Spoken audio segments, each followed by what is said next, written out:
day, Internet. This is DTNS Live for Monday, January 27th, 2025. From Studio Animal House, I'm Sarah Lane. From a wet Los Angeles, I'm Tom Merritt. From deep in the heart of Texas, I'm Justin Robert Young. And I'm Roger Chang, the show's producer.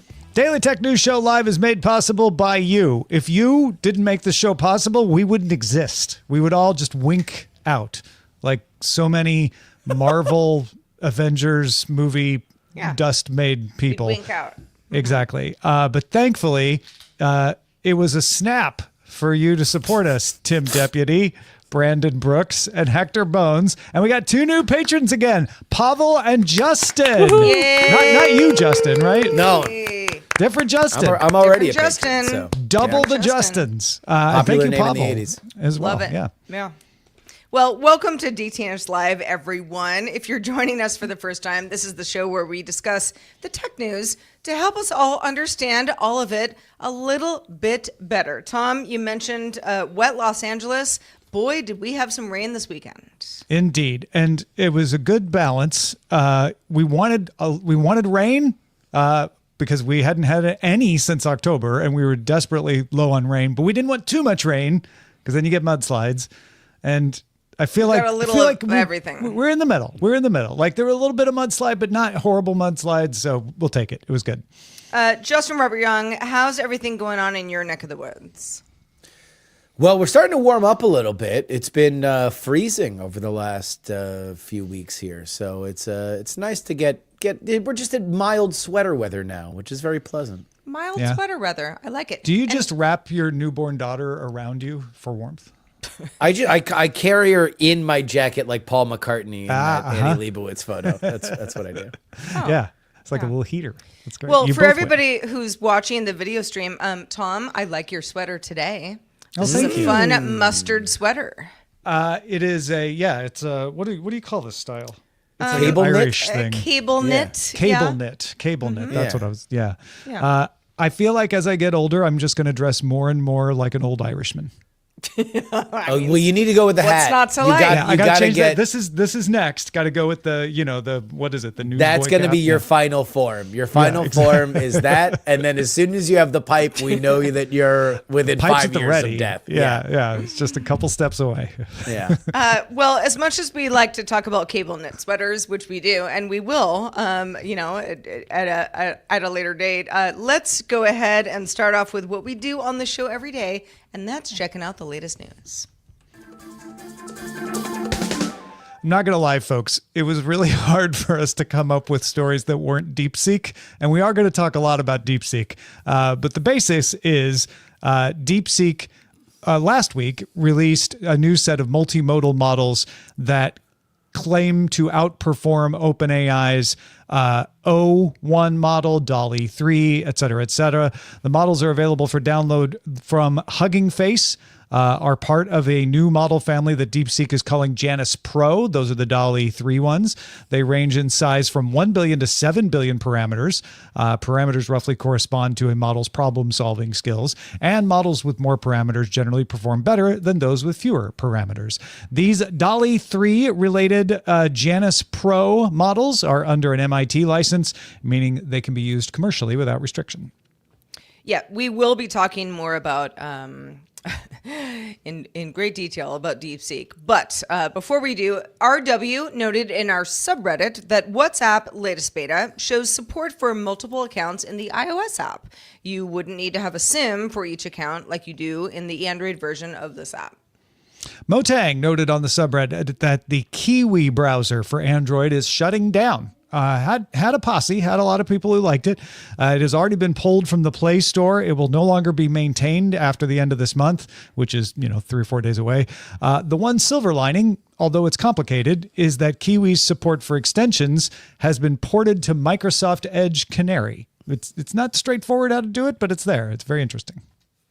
Perplexity AI has revised its merger proposal with TikTok's parent company ByteDance, suggesting that creation of a new U.S.-based entity where the U.S. government could own up to 50%, 50, that's 50%, following a future IPO. The deal would merge TikTok US, that excludes its core recommendation algorithm, with Perplexity, funded by new investors and a dividend payment to ByteDance stakeholders. And a week after the president of the United States issued that executive order to pause enforcement of the ban on TikTok distribution for 75 days, NPR is among the outlets reporting over the weekend that the White House is talking with Oracle and other potential investors, including Microsoft, about taking over TikTok. Oracle currently provides the web infrastructure for TikTok in the U.S., so not a big stretch there. Microsoft is a little different. You might recall that company expressed interest in TikTok back when the president wanted the company to sell its non-Chinese business to the U.S. in 2020. That deal never went through. Also, the president said, oh, no, I hadn't talked to Oracle yet. So who knows? Who knows what's actually going to happen? None of us do. All right. We're going to talk about DeepSeek. We are going to, Justin, this permeated all of my news feeds over the weekend. Yep. From us saying like, hey, have a good weekend on Friday to today. DeepSeek has upended, AI folks. It has tanked a variety of other companies who, tanked, has definitely put a dent in other companies. Bad day on the market. Bad day on the market. Thank you. That's a good way to put it. So, all right. So let's talk about what's going on here. So DeepSeek is an AI assistant and a chatbot created by Chinese artificial intelligence startup DeepSeek, obviously. It's passed OpenAI's ChatGPT as the most downloaded free app on Apple's App Store.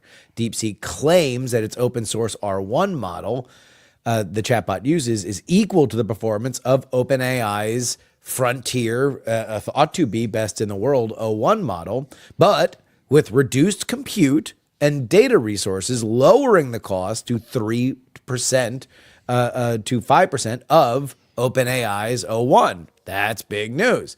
The news saw tech shares slide, with the Dow Jones Industrial Average falling 0.15 and NASDAQ Composite falling 3. Share prices in NVIDIA, which is the big chip maker that's been pushing all of this, fell 12% in pre-market trading. And as we head to the closing bell here on the East Coast, doesn't look like it's recovered all that much. It has 16% at one point today. Yeah, it has taken a licking and kind of settled. Well, and for anybody who's like, 16% of NVIDIA, like, what does that really mean? I mean, we're talking like multi-billions of dollars. Yeah, $24 a share drop right now as of close of market. Yeah. All right, so yeah, let's talk about DeepSeek. Who's making DeepSeek? Where did they come from? How did this come out of nowhere and just shake up the whole industry? DeepSeek is a company out of China. They are quants that were in the fintech world. And now they say, depending on who you believe, and this is, again, one of those things that I would say right now, because there's all of a sudden not only a spotlight on DeepSeek from the AI community, but there's a gigantic spotlight from the financial community, the tech world in general. Mark Andreessen called this a Sputnik moment in terms of urgency in the American tech world. Please take everything with a bit of a grain of salt, because whenever there's this much of a ramp up, I would just caution everybody to be a little slow with their priors. But it's a company, it's in China, which, yes, it means it is compliant with Chinese governmental regulations, which we will remind everybody are not the same as those that happen here in the good old US of A. There's a lot more rigid element. The thought process is that DeepSeek is kind of a side hustle for this particular company. I don't know how much I believe that, but they certainly have taken the world by storm, considering there are a lot of really, really clever things that have been done with this model, both the model before this and then the reasoning model after it, R1, that appear that they are running on a lot less power than what OpenAI is doing, and that they've trained this model on only $5 million worth of compute, which I don't believe. I mean, yeah, I'm not totally sure how we would all, figure out if that's true or not. I mean, okay, so it has to be true because they are not allowed to get NVIDIA's H100 chips, Justin. So the only thing they could have trained it on is older chips, right? Yeah. I mean, they can't say it if they were, right? Like, let's say they were running it on H100. Advanced chips that they shouldn't have. Yeah. So it's a great story to be like, and we're using these cheap chips. And it looks, from what I can tell, like there's a plausible explanation for how they would be able to make a more efficient model. Yeah. Some of it's auditable in the open source code that's like, oh yeah, they've done some pretty amazing things in what we can see. The question is, did they really train it really fast and then put out the model and get the efficiency? Or did they train it with chips they shouldn't have? And they still got a very efficient model, which is impressive. Not only that, but also with what data did they train it on? And this is where you get to a very interesting part in the ever accelerating world of artificial intelligence, training data. So this is something that we talked a lot about, especially many people will remember during the actor strike, there was a lot of conversation. OpenAI is still being sued by the New York Times and the Authors Guild for what they were trained on, what these models were trained on. Well, what we're finding is that these models, especially when you're looking for reasoning, don't need to be trained on things that are original. Synthetic data is often just as reliable, if not at times more, because you can just feed more of it into a model to train it better. So when you ask DeepSeek what it is, it will tell you it's ChatGPT 4. When you ask it how to access its API, it will tell you that you should go to OpenAI's API. So I think that there is credible evidence to say that this was trained on synthetic data that came out of ChatGPT 4.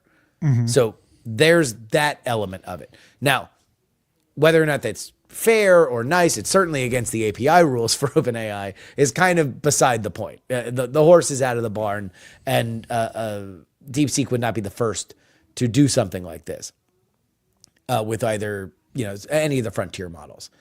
When it comes to the chips, look, let's take them for their word for now, but at the same time, you can't prove a negative. And if they were running on H100s, they can't say it. Right. So, sure. What puzzles me is the sell-off on NVIDIA. I can understand that if you want to sell off certain other elements, the Microsofts, the Apples, the Metas, although Meta, you would think Meta's idea would be validated because they've mostly moved into the world of open source models. So you would think that they would actually be in the strong position. They've gotten sold off today. NVIDIA doesn't make any sense to me. But I mean, NVIDIA has been on such a run, the last couple of years. So, sure. Anybody who's like, I'm bullish on NVIDIA is like, oh, crap. Now, we've got DeepSeek. The NVIDIA may not be the top dog in town. I can see that being just a knee-jerk But DeepSeek reaction. isn't making hardware. If DeepSeek said, we're making our own chips, or we're using this Chinese fab that it turns out has leapfrogged NVIDIA, and they are no longer the king of the jungle when it comes to running this kind of compute, then I would understand it. But they're not saying that. They're saying we're running on cheaper NVIDIA chips. So it's like, let's imagine that everything that they're saying is true. I don't know if I believe it, but let's say it, just for laughs, that everything that they are saying right now is 100% true and they are running on exactly the compute.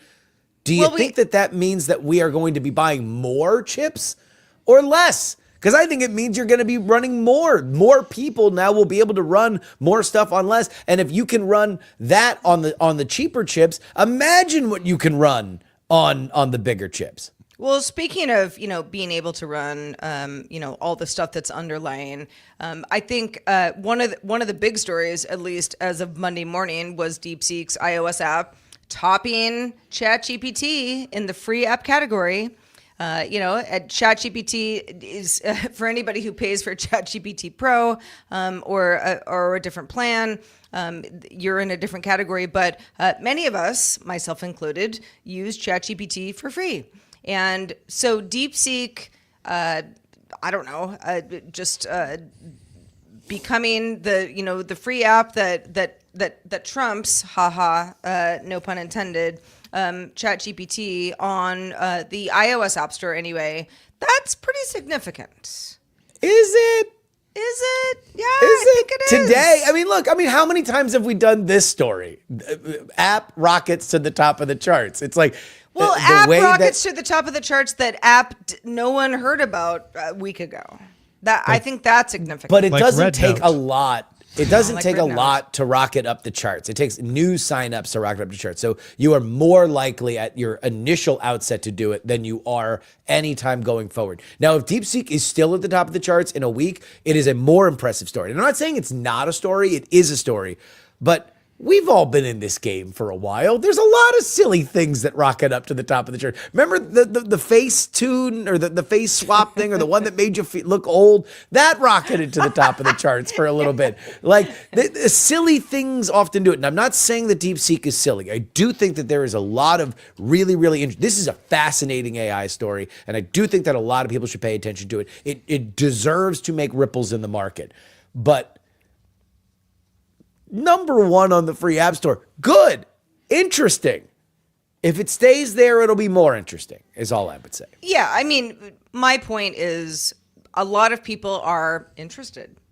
Let's see what's going on with DeepSeek. ChatGPT is sort of the Kleenex of, the AI stuff. It's like, it's the brand name, but we all call it ChatGPT, even though there are quite a few other LLMs and various AI models that we have access to. I think that something else coming in and all of a sudden kind of, sort of making everybody be like, oh, okay, so it's not just OpenAI that does all of this stuff. OpenAI is like top dog.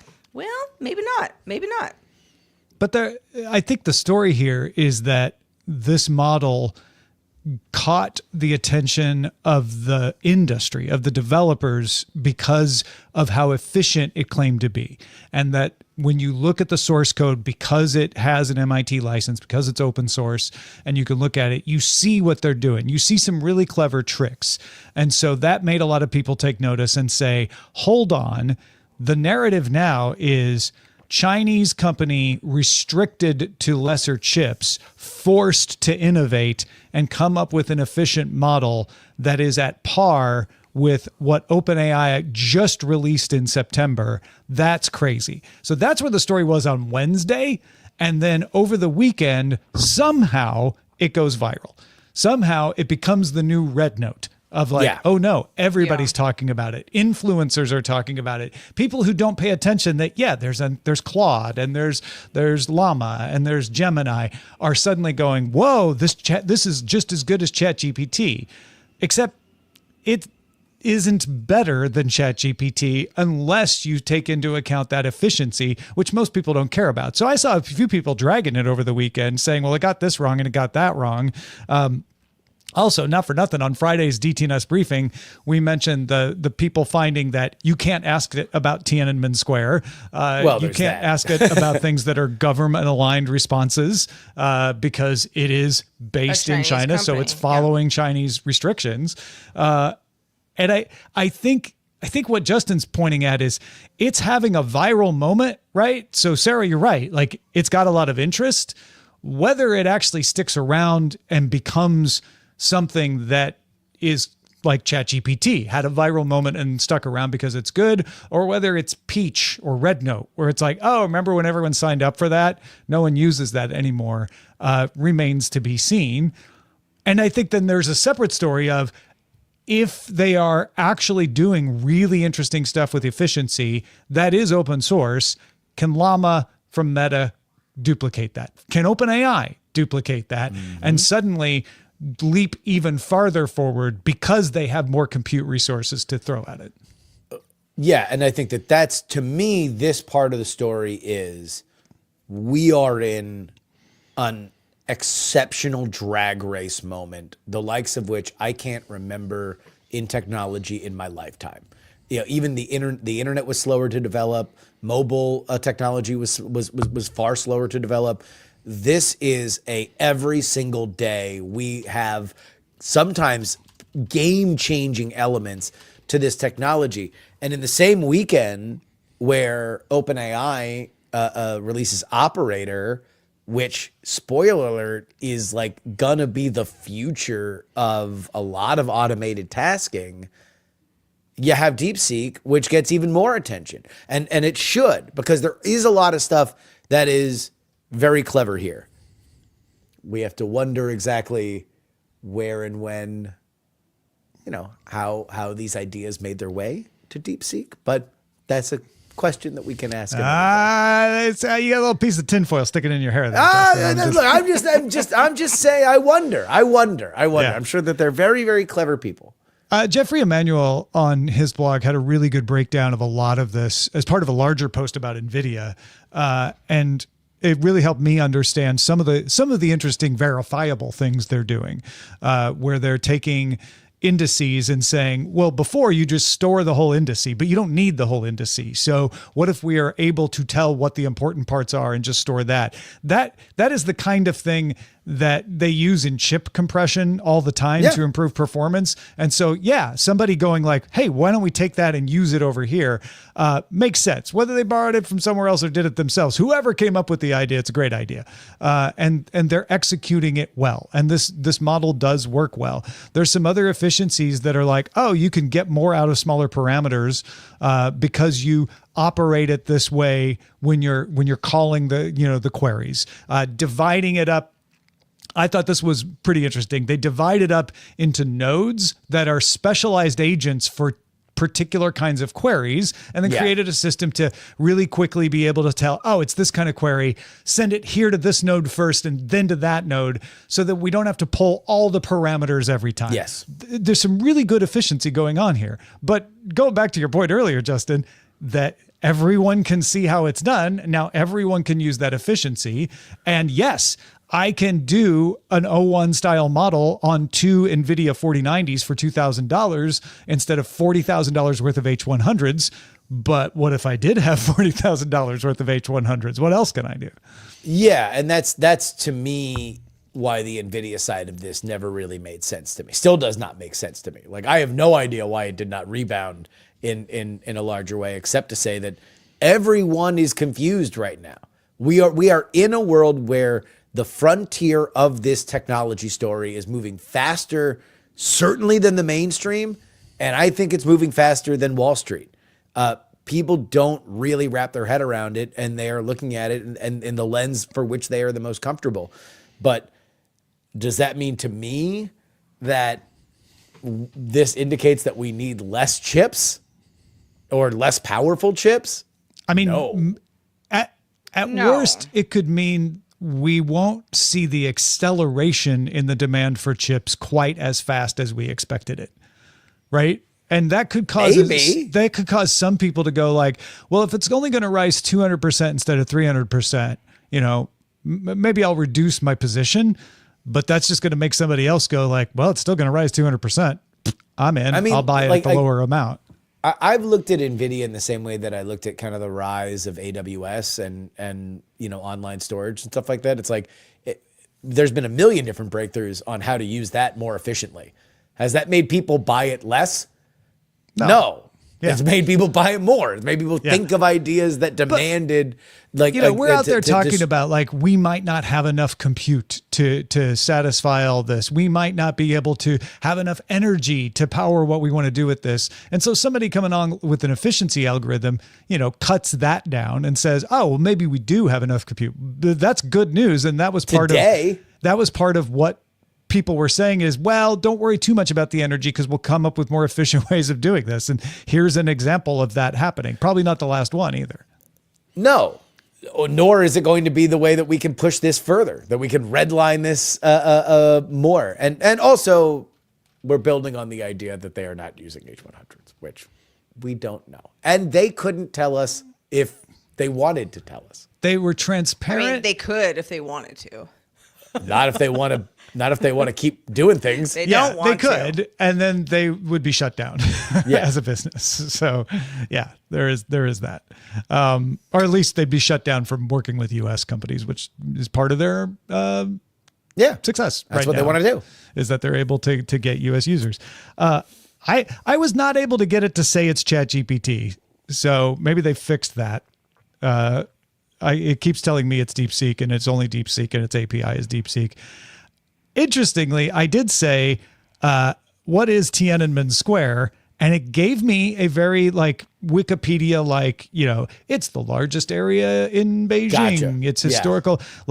However, when I picked it up just now, that answer has gone. I don't know where it went. And now it says, sorry, that's beyond my current scope. Let's talk about something boy. else. Interesting.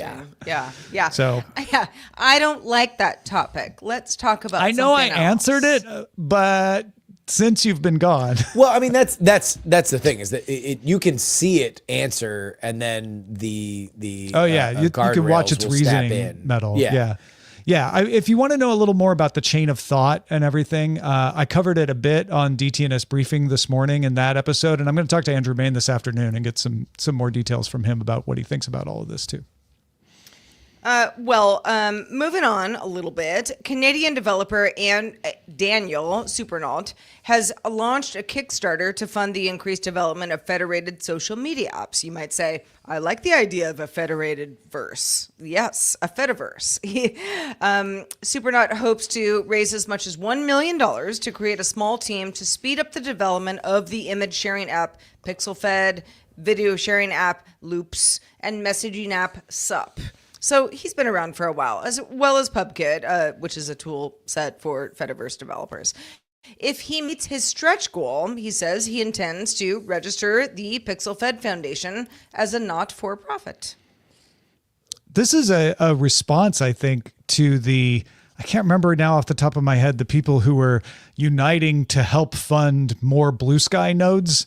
Right. And my response is why not just fund open standards instead of doing a private thing like that? And I think that's what Daniel Supernaut is doing here. He's saying, well, let's try to get people to fund open standards. Let's have an open TikTok, an open Instagram, an open WhatsApp. He's over $60,000 now. I don't know how much momentum he can get to $1 million.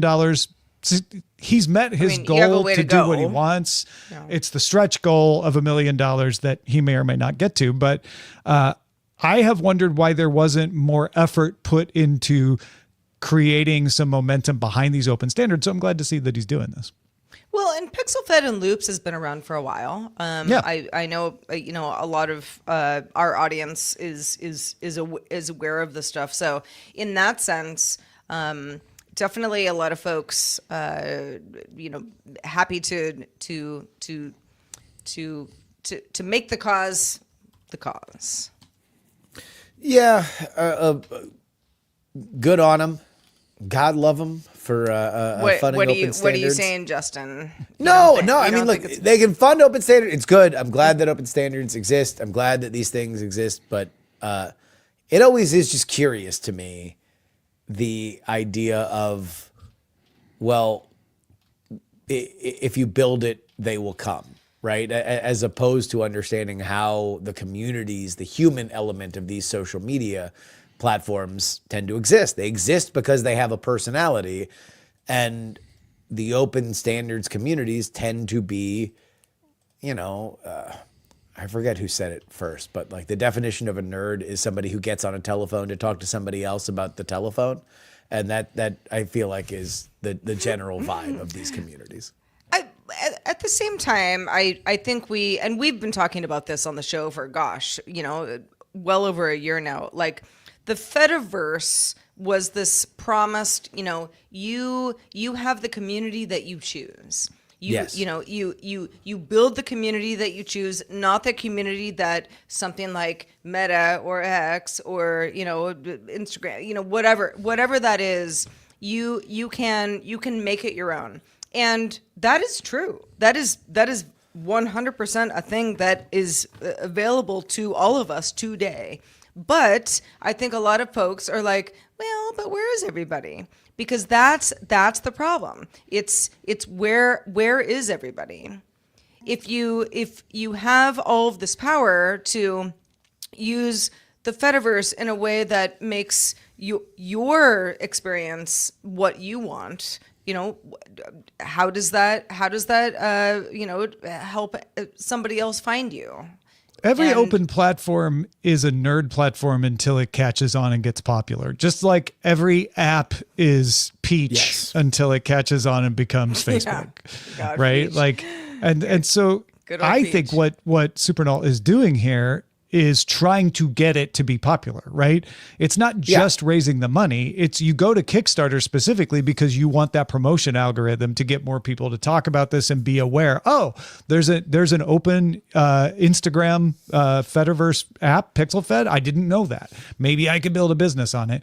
It may or may not work. I get that, but this is taking it seriously and not just having it be, if you build it, they will come.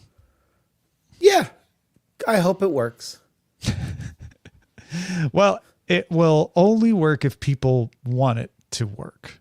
That's kind of the way it works. Well, I mean, I would say it will only work if it finds some kind of utility, right? Right. And so, if it fills a need, finds a niche, gets like Twitter became big because it became a news app. It became a place where reporters would give away their things for free instead of posting it on the platforms that they were getting paid to post them on because those were slower and they wanted the credit for reporting a thing as fast as humanly possible because that's how reporters' brains work.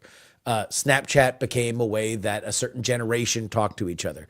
Instagram the same way. Facebook the same way. They all could almost be frozen in carbonite on like age lines, right? Like you go to this thing if you are this years old, or if you are into certain things like vacation, travel stuff, that's Instagram. Cooking stuff, that's Instagram and TikTok. Like there are very defined communities that find their homes on certain platforms, sometimes because the platforms are specifically designed for them or offer them tools that make their lives better. But oftentimes it's just because that's where the people, unbeknownst to them, happen to all really be into one particular thing. And when I don't mean to be dismissive, although I know that that's how I come off with some of these platforms, but like I do think that oftentimes from the technical mindset, you can yada, yada, yada the community part of it, but that really is the secret sauce. Yeah. And it's really difficult to make it happen. It's hard, nearly impossible. Billions of dollars have been spent to try to make a thing happen community-wise. It really is one part magic. Blue Sky is as successful as it is because it got a few communities. The science community is now over there. And it's still not nearly the same monthly active users as X. Or even Threads, which, it just supercharged its users by turning all Instagram people into Threads users one day. So and even Threads is like, okay, they're all have an account, but how do we get them to use the account? I think Kickstarter is going to be a good way to supercharge the open source universe and the open protocol universe. I know our audience has a ton of those people to go, oh, I almost forgot about PixelFed. Oh, I didn't actually know about SUP. That's interesting. And go check it out. But how they go from there to the next version is the tricky part. But I think that's what he's saying here is like, I would like to have a small team working on these apps to make them more compelling so that we have a better chance of capturing those. I also, back when Twitter was called Twitter, I know it's X now, but that used to be, I would wake up in the morning, make myself, a coffee and just, Twitter was like my news source for I don't know, many, many years. Not that it is not still that, but so, for example, yesterday, Buffalo Bills played the Kansas City Chiefs. Did not go the way of the Bills. And while I was watching the game, I was like, let's see what, people are talking about on X. And yes, there were trending topics that I could follow. But for the most part, it's not the news source that it used to be for me. And that's why I think the Fediverse stuff is very, very interesting, because you can be like, you know what? I don't need 1 million people to tell me what they think about Jason Kelsey. I think I want, 25 of like sort of trusted friends, or at least people that I've decided I want to be on this new network with, to tell me what they think about, this news item.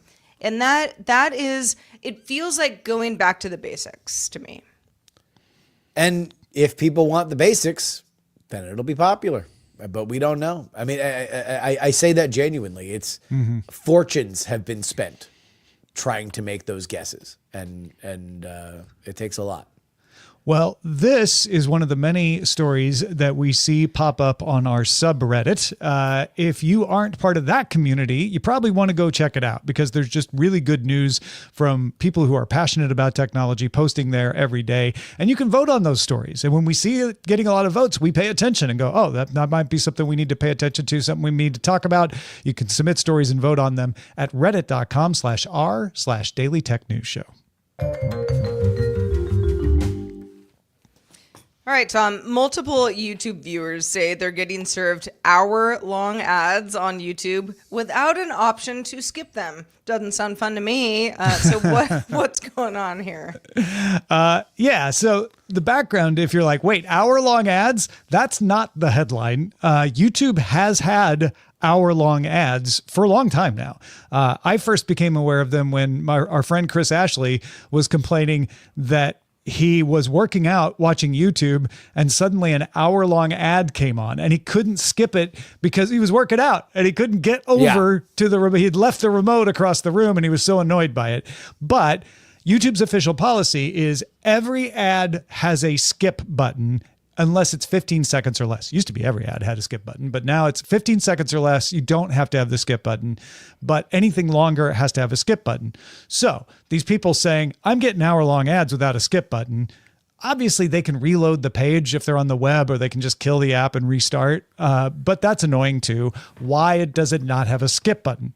The theory has been because of ad blockers. It seems to be a commonality that the people running into these unskippable hour-long ads are also running ad blockers. When asked about it by Android Authority, Google responded that it has, quote, launched a global effort to urge viewers with ad blockers enabled to allow ads on YouTube or try YouTube Premium for an ad-free experience. Oh, of course. Yeah. Yeah. Mm-hmm. They didn't say they were getting rid of the skip button on purpose for people using ad blockers. They did say they reserve the right to disable playback controls if anyone's violating its terms of service. Mm-hmm. So it would be a shame if something happened to your beautiful playback experience. Maybe you should turn off that ad blocker. Seems to be what Google's saying. They're without saying it, saying, oh yeah, it's because you're running an ad blocker, and we know that, so we got rid of the skip button. And it makes sense because Google's an ad sales company, and YouTube is an important way that they sell Justin, advertising. That's not true. Well, why won't they let me just pay to get rid of the ads? They do. Oh, they do. Yeah. That's right. What they want is for people not to do that for free, and to be in this game of whack-a-mole where the ad blockers figure out a way that they can block the ads, and then Google has to out-engineer that, and then eventually. So what they're doing now is that when they catch you on that side of the whack-a-mole, they want to punish you. They want to make this a bad time for you because they need you to watch the ads, or they want you to pay them money. To be totally honest with you, by their bottom line, they'd prefer if you didn't pay. You are worth more to them, especially if you are somebody that is worthwhile to pay the YouTube Premium experience. You're actually worth more as a ad target than you are as somebody who skips ads. But they demand it be one of those two, and they are going to do their best to make sure that they put you in that funnel. I Is that a wonder good who is sort of like, well, now it's going to be in ads for an hour. Okay, I'm doing it. I mean, I don't think anybody does. Shout out Nobody's to doing that that. level of cheapskate. I want to salute that level of cheapskate. Who's Who's just like, "I you're not going refuse to break even me. reload this page out of Won't do principle. it. Won't No. do it. I will sit here and not I'm gonna pay a dime. sit here for the entire hour of this woman explaining to me about how Amazon has a $50 million fund that they pay out every month if you only use this one weird trick. I don't know how much money is on the table for YouTube in the percentage of people they can convince to drop their ad blockers. Obviously, Google looks at the total number of people using ad blockers, and at the scale they're at, they're like, that's a good chunk of money. We should go after that. Yeah. I get that. However, you want to convert them into people who either see your ads or pay for YouTube Premium. And I don't know that annoying them is the best way to do it. Sure, you'll annoy some of them into dropping the ad blocker, I guess, but it seems to be entrenching the people who are into ad blockers to fight harder rather than softening their resistance. But that's fine for them. They're like, look, if this just squares up our engineering team versus their engineering team, we'll take that. We Then can you're pay for more spending people. money to go after people you're never going to get money out of. That doesn't make any sense. But it's kind of like defending copyright. Either you're doing something about it or you are encouraging the world to take it away. I don't know about that. The people are saying you'll never get money out of us, but maybe. I think those are. I think they you've gotten get it money down out to of- the people who are like they were never going to pay no matter what you do. No, I don't think so. The world of ad blocking is a very, very interesting conversation because there's a lot of stuff in our modern web world for which ads are so intrusive, they degrade the experience so much that you would rather not have it, right? And I would point to my old stomping grounds of like reading anything on the web, and some of even the best brands in the world of the written word have been degraded by advertising to the point where I can understand an ad blocker. And that's before we even get into the malicious code that often happens on some of the smaller websites. YouTube is saying we are a premium experience for this. We are going to serve ads, but we are going to give you a way to skip them unless they are 15 seconds. And that is the way that you will always be able to interact with our product for free. But our product doesn't work if you don't watch it. And so therefore, we are going to fight against people who want to have their cake and eat it too. Yeah. I just think it's a waste of money at this point. I mean, at the beginning, remember, they've been doing this for years. It's not like it started this week. No. At the beginning, it did make sense. Like, you'll frustrate enough people who don't think about this too much, who had a friend and tell them to install the ad blocker. They'll be like, fine, I'll just turn off the ad blocker, right? I think we're past that point. Now we're with the people who do this on principle. And I just don't know if it's worth your effort to do that. You're thinking in a static way, like this is not constantly there are new people that are logging onto YouTube every single day. And either they're going to grow up in a world where that is the culture. But you could just do the other things they've done in the past without running unskippable hour-long ads. That just seems excessive. Now it seems personal. Now it seems like they got emotional about it. Like, fine, still not switching. An hour-long ad? That sounds good. Yeah. Like, I'm not even but watching who are anything we talking on about YouTube for an hour. defending here? Who are we talking about defending? I'm not defending anyone. I'm just saying from self-interest, you are now spending money as Google to go after people who will never give you money versus making it a little the worst difficult. That happens? They never come to YouTube and therefore there's 0% change in their bottom line. I don't think if you didn't run hour-long unskippable ads and continued to just do the things that naturally cause the ad blockers to be a worse experience, you'd get just as many people switching to using YouTube without an ad blocker or paying as doing this. This is just getting people upset at you. Yeah, but I think that they like that these people are upset at them. That's what I mean. It's emotional. Yeah. They like it. I don't know if it makes sense. Well, but, I mean, no, yeah. but also it's like, so they're never going to give you money. The only thing that you can do is damage the online reputation of ad blockers. And I think that they're willing to take that bargain. That's a good point. Does this actually damage it probably does for some people, but again, I think they were already doing that because now in it's other showing ways. that they're unreliable. They're unreliable, and now but you don't have to have an hour-long ad to I do don't that. know. I feel like, it would definitely depend on the person who bought the ad blocker. But for the most part, I'd be like, no, it's YouTube's fault. You know, we were supposed to be able to circumvent. I feel like stuff. that's more likely in this case anyway. I mean, I don't know if I got an ad blocker and all of a sudden it stopped blocking ads. Yeah, but that's what I'm saying. They've been doing that for years. That does work.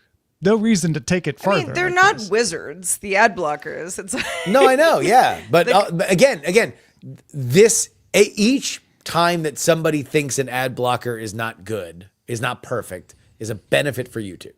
They want to create as many of those environments as possible. And now what they want to do is they don't just want to give you a regular ad and say, oh, no, the ad blocker didn't catch it. They want to really put a pebble in your shoe. Does Google have an ad blocker? I use Mozilla. You mean Chrome? Yeah, there's no built-in ad blocker on Chrome. There's the I'm blanking on what it's called off the top of my head, but there's the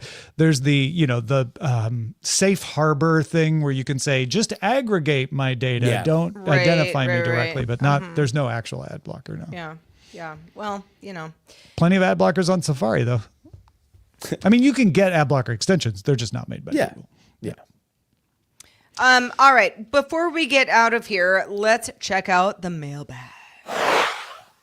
From Patreon's Anon Jr., he commented on our Android Auto and CarPlay discussion from Friday's show. We were talking about, what is best? Is it something like Android Auto? Is it something like CarPlay? Is it something that is organically in the infotainment system of the car?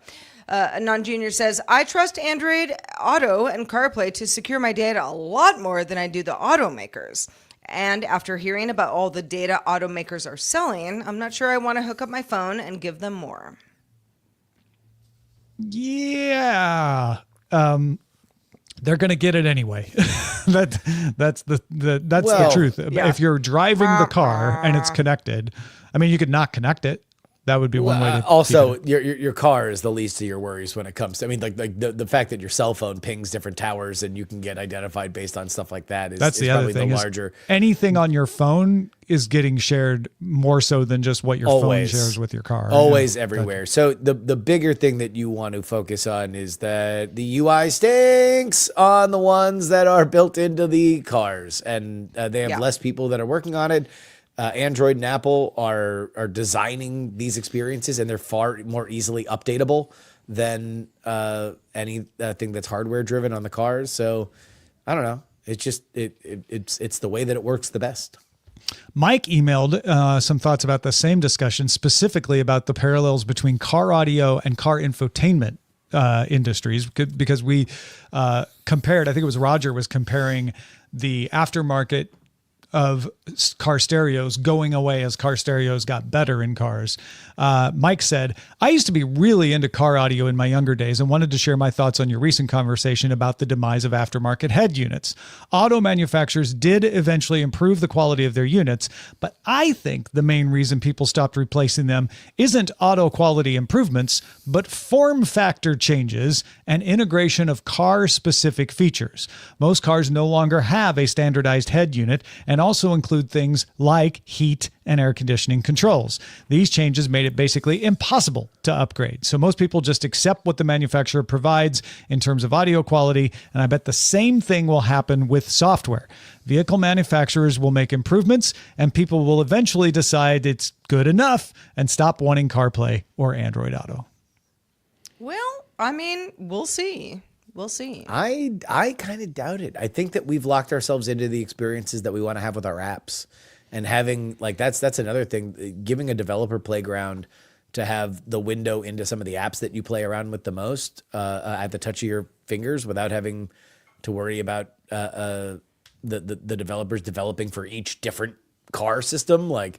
That matters. That really does. I mean, I would say the only time that I'd be like, oh, I wish my Volvo would just use its infotainment system instead of me using CarPlay is if, I don't know, I don't have my phone with me, or for some reason, it's out of batteries and it's going to take a while.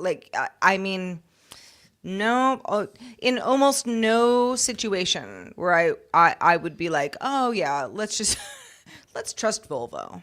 Some of these new car infotainment displays that are coming out still can mirror your apps from iOS and Android. Right. Yeah. It's just they're not using Apple or Android Auto. They're not using CarPlay or Android Auto on the in-dash interface, but they can still do the mirroring. Yeah. Again, It's like maybe a that works as like well. a Maybe it wrapped doesn't. thing. But yeah, I think they're banking on like, I actually really like what Mike's saying. They're banking on making it good enough where you're like, well, it's not perfect, but you know what? It does the job and I like this car. I'm going to buy it. Right. It will greatly affect the next car I buy, whatever the in-car experience. Yeah, same for us.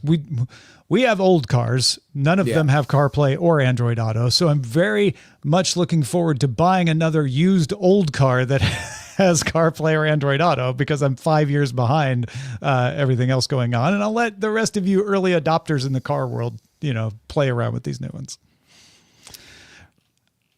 Well, remember that if you have any ideas about something we talked about, maybe sparked your interest, you say, I've got something to share with you, please do send it our way. feedback@dailytechnewsshow.com. Justin Robert Young, thank you so much for being with us, as always. What is going on in your world when you're not doing Daily Tech News Show Live? Well, Andrew Main is going to be on the show tomorrow to talk about the DeepSeek situation. I was on the show today, but if you'd like to bridge the gap and hear a conversation between me and Andrew Main, well, you can download our podcast, The Attention Mechanism, and there'll be a big conversation about DeepSeek tonight that will go up, a new episode. It'll be a good time. Fantastic. So there you go. You've listened to us today, listened to Justin and Andrew tonight, and then listen to Daily Tech News Show Briefing tomorrow. Tomorrow.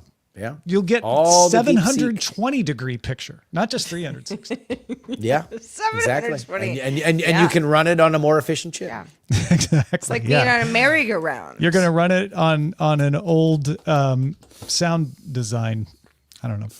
During the show, you have been submitting titles, and we love to see them. There are 46 titles that have been submitted by folks in our Discord, our Twitch, and elsewhere. If you're watching or listening live, go to dtns.showbot.tv during the show to talk about those. Deep Sought Answers is the vote leader right now from G. James B. And Batfig 2001 right behind with I've just about add it up to here. Oh. Ad? Because ads, yeah. No. Yeah. Mm-hmm. We also have DeepSeek makes deep impression from Zoe Brings Bacon. The AI drag race. I believe that was Justin's coin of phrase from GPEG84. Playing YouTube whack-a-mole from Zoe, as well as next level infomercials from Saray. Trying to make community fetch happen from Stealth Dave. Oh, it's so sad. Sarah, what did we end up going with? We ended up going with Zoe Brings Bacon's DeepSeek makes deep impression. Deep thoughts. Deep thoughts from Jack Handy. Mm-hmm. So yeah, deep impression, deep thoughts, DeepSeek. DeepSeek. Yeah. No, DeepSeek. trouble. I mean, I'll tell you. Big trouble in Little China. It's not every Monday that I wake up and I'm like, oh, okay, so every single story today is about DeepSeek. I know. I was it looking at our wasn't Feedly. not every single story, but it was. This was okay. That's what we're talking about today. We use Feedly to mark stories for consideration. I was like, oh, that's an interesting take on the DeepSeek. Okay, there's another one, DeepSeek. And then eventually I'm like, okay, I've marked 12 stories about DeepSeek. Right. Yeah. Is there any Yes. other news today? Yeah, exactly. Yeah. And there was, but yeah, this is again, this is what do they say? The story is unfolding. Oh, it is at home. Yes. Yeah. Indeed it is. All right, Tom, we've got some, Twitch folks, some YouTube folk, some Patreon folks who are all watching us live or after the fact. Do we have anybody to say hello to today? Yeah, in fact, thanks to Jay Arlington for raiding earlier. We got a bunch of new viewers checking us out. Welcome. Good to see all of you who stuck around. We also have a lot of Twitch folks to thank. New John 1998 resubscribed for the 63rd month. Says still getting used to this new format. Wretch Bar followed us. Stealth Dave for the 19th month. Thanks, Stealth Dave, for being back with free money. We got bits from Technomensch and Zoe Brings Bacon and a bunch of new follows. Regex Generator, Addison Groove, Teduardo Lasso, Music Manx, Maverick W93, Random Blather, and I Am Pepsi Guy all followed us and got some bits from PC Milesy as well. Big thanks to everybody there and everybody watching us on LinkedIn, YouTube, as well as Twitch. Indeed. Well, thank you to everybody who was with us. Just a reminder that we do the show live Monday through Friday at 4 p.m. Eastern, 2100 UTC, and you can find out more at dailytechnewsshow.com/live. We are going to be back again with Andrea Jones-Rooy talking about human AI feedback loops and how that might affect our judgment. She would know. Can't wait to talk about it more. See you guys then. The DTNS family of podcasts, helping each other understand. Diamond Club hopes you have enjoyed this program.